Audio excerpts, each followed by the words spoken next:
I'm not happy with the Leo Shiro, sorry. She's very veiny, so it's got nothing to do with my water. I know I've got high level of nitrates, so that's the least dangerous one, but there's something not right. And of course the advantage of having a window is that you can see what is going on. That was close. That you can see what's going on. So I just caught her, and she's got a little she's got a few raised scales just there, so I'm just gonna sedate her and have a look at her, disinfect that, because I need to nip her in the bud straight away. So what I use is the koi calm, if my camera wants to focus. No, you don't jump. So I'm gonna dump 8 drops of that and wait a little bit. So now it's just a matter of waiting for her to, flip on the side. So he's now flipping over, so I'm almost ready. So you can see where the sore is. And this has appeared in the last day. Right, so I've done 3 scrapes already, so just to check what it is. So of course it's better to do a scrape before you make them sleep. Oh, it's got a lump in there. Yeah, that's a little bit lumpy inside. What I'm going to use is this ulcer swab to start with, and see how I get on. Toothbrush, a fish with that, you don't know what's at the end of that. So the last thing I want to do is put it back in here. So what I normally do is I just put it here and then I treat it.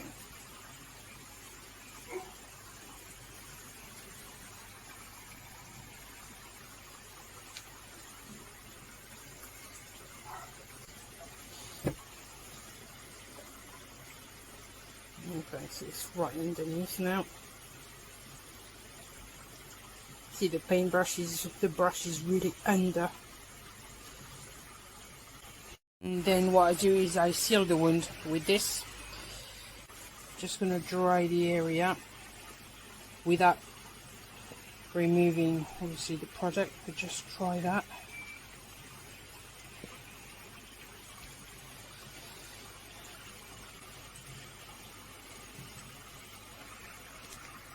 So none of them are flicking.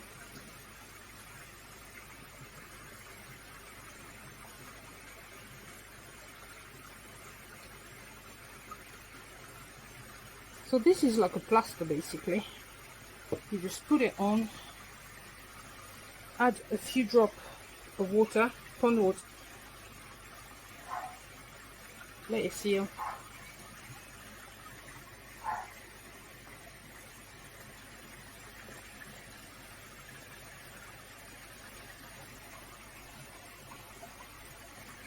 So this is almost dry now. There's something I don't like about that fish. There is a lump there. I know he's got something here. None of them are flashing. I know there is something here, obviously, and a tiny little bit here. It's fins here, a little bit red, but as I said, he has been a little bit red on top.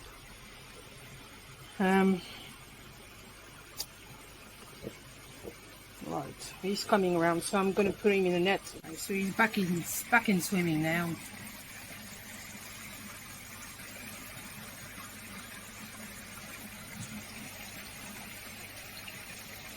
Poor thing.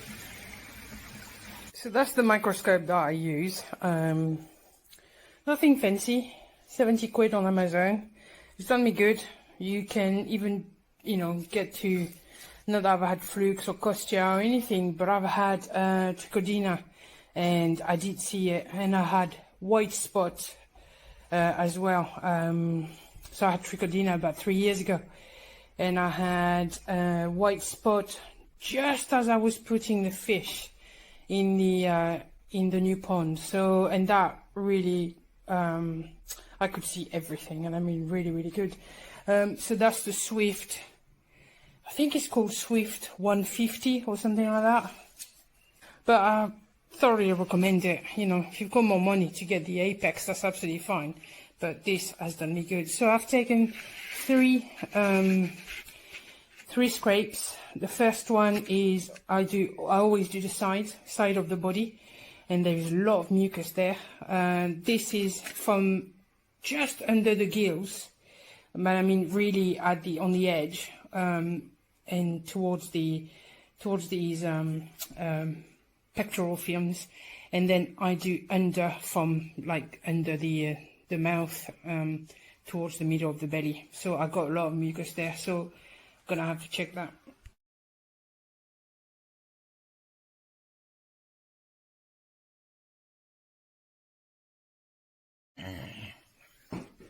And I thought I got away with it.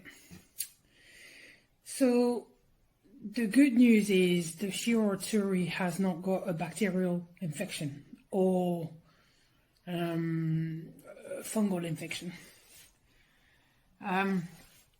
But very strangely, none of the fish have been spitting their food, and none of the fish have been flushing. None of them. And guess what? I've got flukes. So, bummer. There you go. But there you go. So, there is no two ways about it. I have just ordered some Learnex Pro. I'm not going to go through the Fluke M, Fluke S, Fluke P, Fluke Solve, and all that. I'm just going to go straight into the Learnex Pro. The Shirotsuri is absolutely riddled with it. On the 3 slides, it had some. So there you go. Bummer. So I've got to wait for a day now to have the Learnex Pro delivered, and then I'll go straight on to the treatment. I just received the Learnex Pro.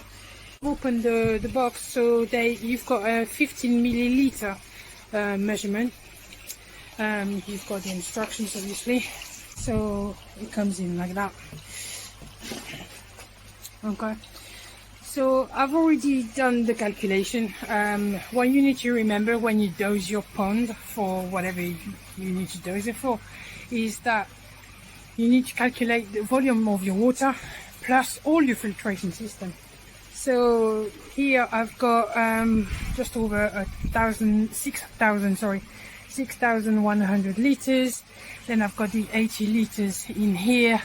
I've got the water in here, and I've got the water in here, which I've measured. So the whole lot for me comes to just above 6,500 liters. So then it says that you need 50 milliliters per 1,000 liters of water, okay, for the dosage. So you're just 50 milliliters times my 6.5, okay. If you divide that by that, 6.5. So you multiply the dosage by whatever you need to multiply it by, and that's, so I need to put in 325 milliliters. Knowing that each little scoop here is 15 milliliter, I divide that figure by that figure, and I need to put 21.6 little scoop in there, and 21.5. Very difficult to mix. So what I have experienced, in the past, for not for koi but for other animals, is that whenever you have this kind of product that are very difficult to mix, the best way, as I said, is to put very little amount of water, give it a good stir, probably for a good 5 minutes, okay, then let it rest for 10 minutes, and then mix it again. So that's what I'm going to be doing now.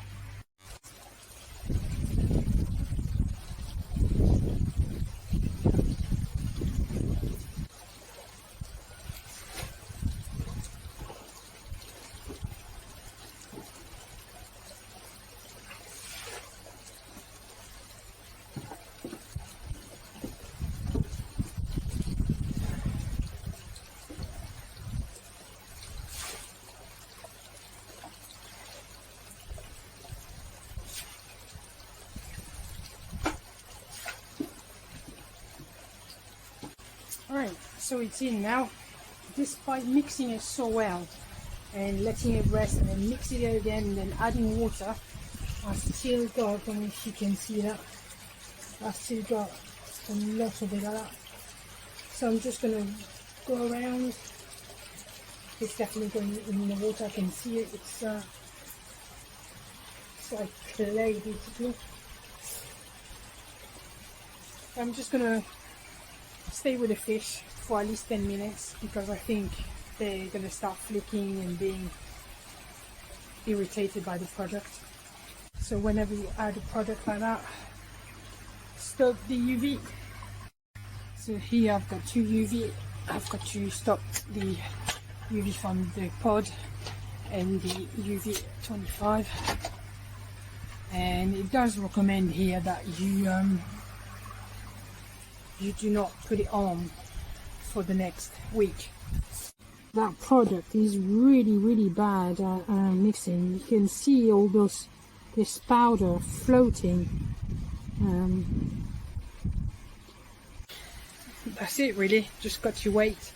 In 1 week time I will do a scrape. They are saying that the second dose, if necessary, should be done in 14 days time, which I will definitely do. I have quite a lot of experience with parasites, whatever it is, on cats, on dogs, on snakes, on other reptiles, on fish, on chinchillas, on rabbits, obviously. So to me, whatever the market offers, it's all good to a certain extent, but it is never the best product. And you're going to be thinking, what is she on about? Let me try to explain in a very easy way. With the chickens, for example, whatever is on the market was never ever good enough. So what people start doing is they were using some products that are not licensed for chickens, and they are using it on their chickens. Are they right? Are they wrong? My opinion, they are right. Manufacturers are going to create and commercialize the product that they have created. Is it the best one on the market? No, probably not. Is there another one that can do the job? Yes. And generally, in the animal industry, especially with pigs, especially with chickens, it's an unlicensed product for that specific animal that is going to do the trick. So is there a product out there that would actually cure the flukes? Because the flukes are not just on koi, right? They are on many water animals. They are even, from what I can understand, some of the flukes are also on humans, would you believe? There is, and don't quote me fully on that, I think I've read somewhere that there is over 1,000 species of flukes. So there is a product out there that would be safe for our koi, that is not licensed for our koi, but I would do a much better job than the Fluke MSP, the Learnex Pro, etc. From what I can understand, one of the products is found in chicken worming feed. What are flukes? Flukes are just worms. They are worms with hooks, and then you divide that into gill flukes and into skin flukes, but they are just worms. And from what I can understand, the treatment that is being used on chickens for their guts and internal intestinal worms does work on the koi. Is this something I'm going to try? No. Why? Because I don't know a lot of people who have tried it. Not enough. I will use it once a lot of people have used it, and even if it's not licensed, I will use it. So, are we actually making the flukes dormant in our pond? Yes. Do we eradicate the flukes? No, never. Never, ever. If you think you've got no flukes at all in your pond, that is not true. You do have flukes. Are they in numbers where it's going to affect your koi? No. So you think you've got no flukes. And then all of a sudden you start seeing your koi flashing, and all of a sudden you scrape and you find some flukes. Who does scrape their koi when they're not flashing? I don't know, a lot of people do that. And look what's happening in my pond right now. I wanted to check because the Leo Shuri ended up with a sore. Originally I thought it was an ulcer, but it wasn't.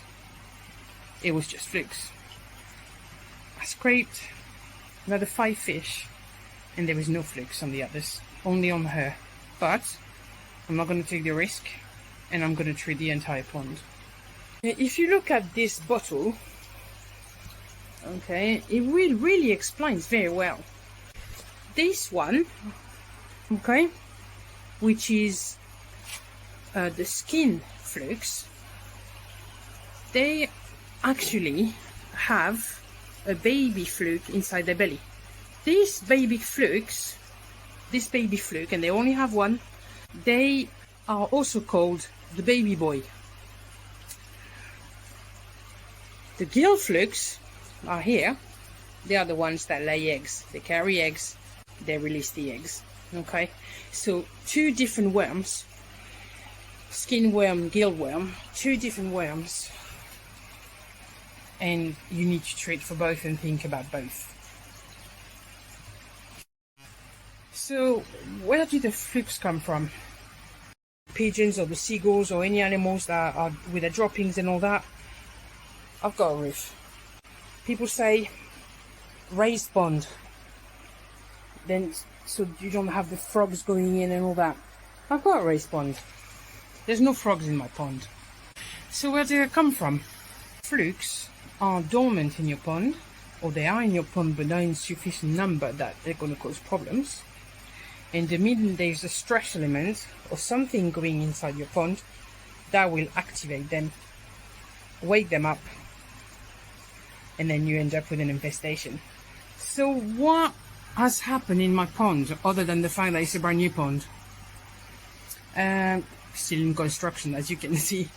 The only thing I can think of is I have had new fish.